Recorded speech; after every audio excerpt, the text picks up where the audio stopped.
నమస్తే, welcome to our channel. నేను సౌజన్య. YCP అధినేత ఏపీ సీఎం జగన్మోహన్ రెడ్డిలో ఓటమి భయం మొదలైందా? ఎన్నికల నోటిఫికేషన్ రాకుండానే ఆయనలో తెలియనటువంటి ఒక అలజడి మొదలైందా అంటే అవునైనటువంటి సమాధానం వినిపిస్తోంది. ఒంగోలులో జరిగినటువంటి సిద్ధం సభలో ఆయన మాట్లాడుతూ తనకి ఓటమి అంటే భయం లేదని, తాను ఓడిపోతే తను ఇచ్చినటువంటి పథకాలు ఏవైతే ఉన్నాయో అవి చంద్రబాబు కంటిన్యూ చేయాలి అనేటువంటి మాటలు ఆయన మాట్లాడడం జరిగింది. సో మరి ఓటమి భయం లేకపోతే ఇలాంటి మాటలు ఎందుకు వస్తున్నాయని చెప్పేసి కొంతమంది చాలామంది అనుమానం వ్యక్తం చేస్తున్నారు. మరి ఈ అంశానికి సంబంధించి మనతో మాట్లాడడానికి, వారి విశ్లేషణని మనతో పంచుకోవడానికి రోజు మనతో పాటు ఉన్నారు senior political analyst Rajesh Appasani గారు ఉన్నారు. వారితో మాట్లాడదాం. సో జగన్మోహన్ రెడ్డి ఓటమి భయంతోనే ఉన్నారు, భయం ఆయనలో మొదలైంది అనేటువంటి మాటలు బయటకు వస్తూ ఉన్నాయి. ఒంగోలులో జరిగినటువంటి సిద్ధం సభలో కూడా ఆయన నేను ఓడిపోతే చంద్రబాబు తన పథకాలను కంటిన్యూ చేయాలని, అలాగే ఓటమంటే తనకి భయం లేదు అని చెప్పేసి ఆయన మాట్లాడటం జరిగింది. అంటే ఇంటెలిజెన్స్ వర్గాలు ఏవైతే ఉన్నాయో అవి ఆయనకి రిపోర్ట్స్ కూడా ఇచ్చాయి, అందులో ఆయన ఓడిపోతారని ఉందన్నట్టుగా కూడా వార్తలు వస్తున్నాయి. సో నిజంగా జగన్మోహన్ రెడ్డికి భయం లేదా, లేకపోతే భయం ఉన్నట్టు బయటికి నటిస్తున్నారా, లేనట్టు నటిస్తున్నారా, అసలు ఏంటి? జగన్మోహన్ రెడ్డి గారు 2019లో పదవి బాధ్యతలు చేపట్టినాడు. ఆయన ఆశించింది ఏంటి అంటే ఆంధ్రప్రదేశ్ రాష్ట్రానికి రాబోయే 30 సంవత్సరాల పాటు ఆయన అధికారంలో ఉండాలి అని చెప్పని కలగన్నారు. మరి అంతటి సుదీర్ఘ లక్ష్యం 30 సంవత్సరాల పాటు నేనే ముఖ్యమంత్రిగా కొనసాగాలి, ప్రజామోదం ప్రజల మన్నన పొందాలి అని ఆశించడం తప్పుపట్టం ఎవరు కూడా. కానీ దానికి తగిన పరిపాలన దక్షత, పరిపాలన సామర్థ్యం ప్రదర్శించాల్సిన బాధ్యత ఆయన మీద. ప్రజలు ఒక నాయకుడిని ఒక ఎన్నికల్లో నెగ్గించి ఆయన పరిపాలన చూసి మళ్ళీ తిరిగి ఎన్నుకోవాలి అని అంటే ప్రజలలో ఆ విశ్వాసాన్ని కొనసాగించుకోవాల్సిన బాధ్యత ఆయన మీద ఉంటుంది.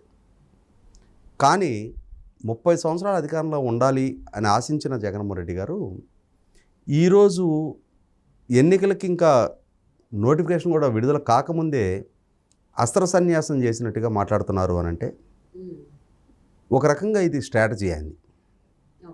అంటే ఆయనేమి నేను ఓడిపోతున్నాను అని చెప్పని అంత ఈజీగా అడ్మిట్ అయ్యే నైజ్ ఉన్న నాయకుడు కాదు. చివరి నిమిషం వరకు తనకి ఉన్న అన్ని మార్గాలని, అన్ని అవకాశాలని వాడుకునే ప్రయత్నం చేసే నాయకుడు ఆయన.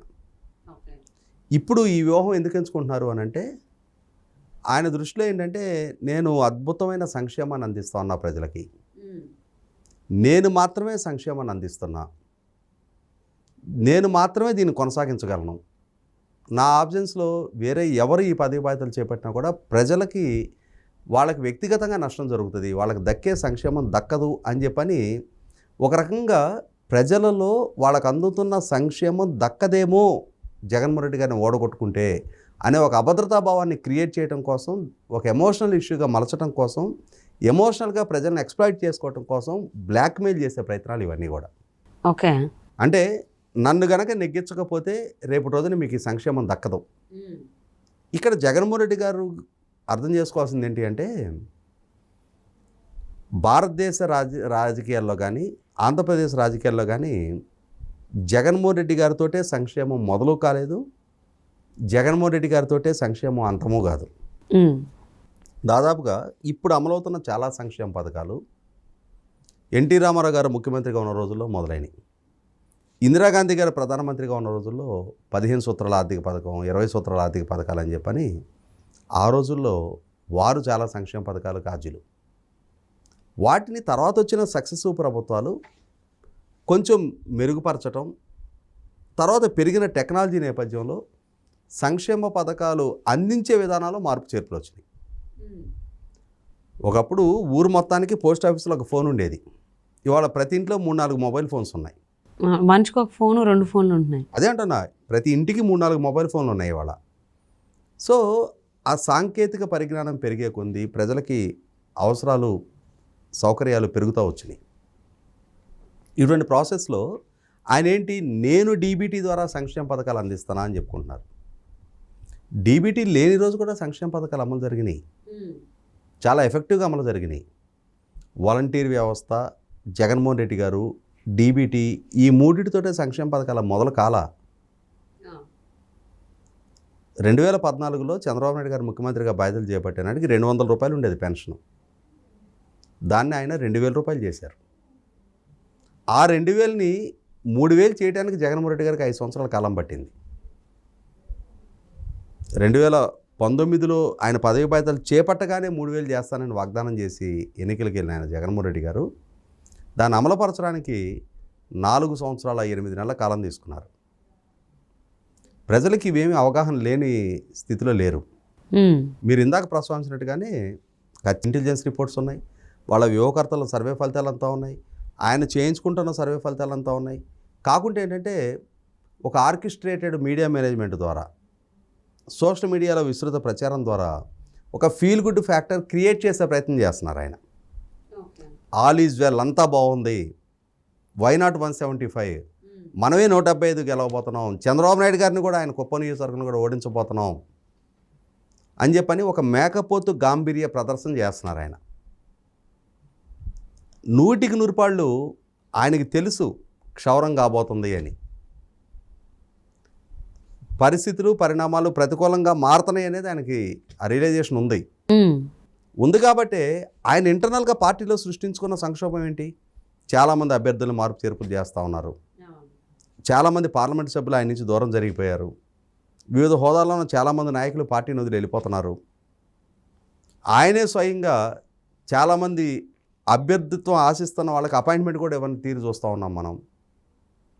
ఇటువంటి పరిస్థితిలో అన్నీ సవ్యంగా ఉండి ఆయనే మళ్ళీ తిరిగి అధికారంలోకి వచ్చే స్కోప్ ఉంటే సిట్టింగ్ ఎంపీలు ఎందుకు పార్టీని వదిలిపెట్టి వెళ్ళిపోతారు? ఇంకా 4 సంవత్సరాలు 3 సంవత్సరాలు రాజ్యసభ సభ్యత్వం పీరియడ్ ఉంది వేమిరెడ్డి ప్రభాకర్ రెడ్డి గారికి.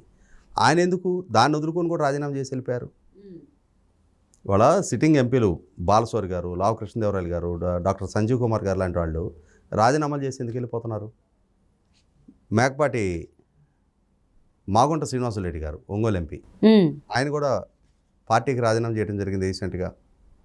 సో ఇవన్నీ చూస్తుంటే జగన్మోహన్ రెడ్డి గారికి పార్టీలో 2019 నాటి హోల్డ్ ఆయనకి లేదు.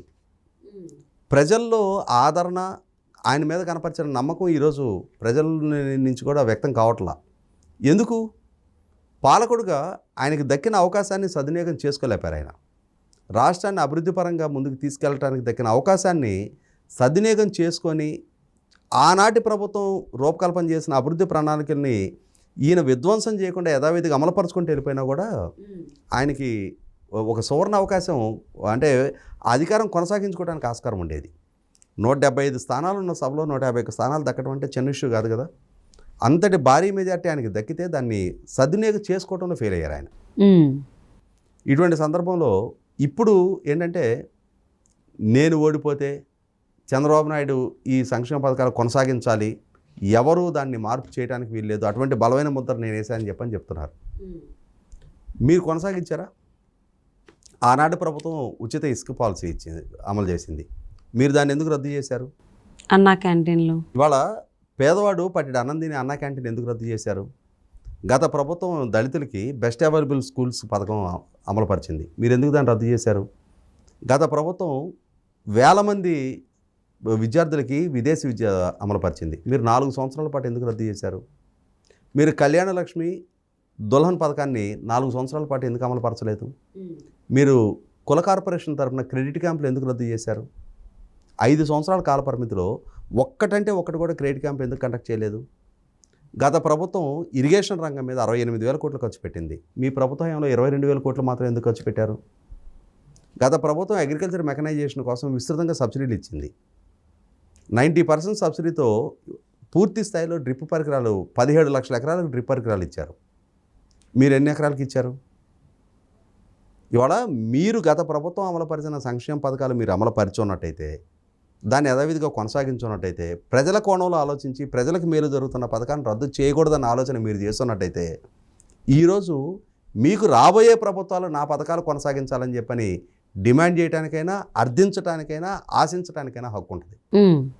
కానీ గత ప్రభుత్వం ముద్రే కనపడటానికి వీల్లేదు అని చెప్పని ఒక వివక్ష ప్రదర్శించిన మీరు, ఒక రకంగా ఆ ప్రభుత్వ అడుగుజాడల్లో నేను అడుగు వేయను అని చెప్పని రాష్ట్ర రాజధానినే సర్వనాశనం చేసిన మీరు ఇవాళ మీ సంక్షేమ పథకాలు రాబోయే ప్రభుత్వాలు కొనసాగించాలి అని అంటే వాళ్ళ ప్రయారిటీస్ ప్రకారం, వాళ్ళ నిర్ణయాధిక ప్రకారం, వాళ్ళ ఆలోచన ప్రకారం వాళ్ళ నిర్ణయాలు చేసుకొని వాళ్ళ పథకాలు అమలుపరుస్తారు తప్ప జగన్మోహన్ రెడ్డి గారి పథకాన్ని అమలుపరచాలని చెప్పని ఏ రోజు దాన్ని శాసించే హక్కు మీకు లేదు.